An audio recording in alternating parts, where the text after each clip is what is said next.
পদের ভিতর কেমন পা তুলা লাগে না, তুলাই গড়া পুতলি তুলা ধরে না। পদের ভিতর কেমন পা তুলা লাগে না, তুলাই গড়া পুতলি তুলা ধরে না। পদের ভিতর কেমন পা তুলা লাগে না, তুলাই গড়া পুতলি তুলা ধরে না। পদের ভিতর কেমন পা তুলা লাগে না, তুলাই গড়া পুতলি তুলা ধরে না। মধ্যাহ্নে দেবী সুতলি গাছতলায় মুখর পুনরা সব রামধান, পাশে দেবীর তন্দ্রানা ছুটে যায়। গাছে পাতা আর ফুল একটা দুটো ছোট্ট কি ছোট্ট না, পাশে দেবীর কোমল অঙ্গে আঘাত লাগে।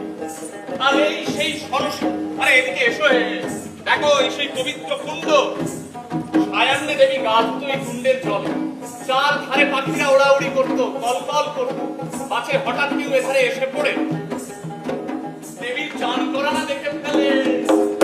পদের ভিতর কেমন গা বাড়ি ধরে না, পদের ভিতর কেমন গা বাড়ি ধরে না, পদ্মবনে চন্দ্রমণি কেকার গাহনা, পদ্মবনে চন্দ্রমণি কেকার গাহনা। দেবী সর্বমাস্তা কবে কেমন করে সেই সিংহগড় থেকে উঠে এলো এই পার্বত্য অরণ্যে, সে অনেককাল আগের কথা, বুঝলেন?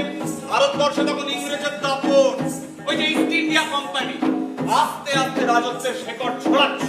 হ্যাঁ, আমরা সেই সিপাহী বিদ্রোহেরও আগে। আমাদের সঙ্গে এই কাহিনী শুনতে হলে পিছিয়ে যেতে হবে সেই অতকাল আগে, যেতে হবে সিংহগড়, রাজা লোকেন্দ্র প্রতাপ সিংহ বাহাদুরের রাজবাড়িতে।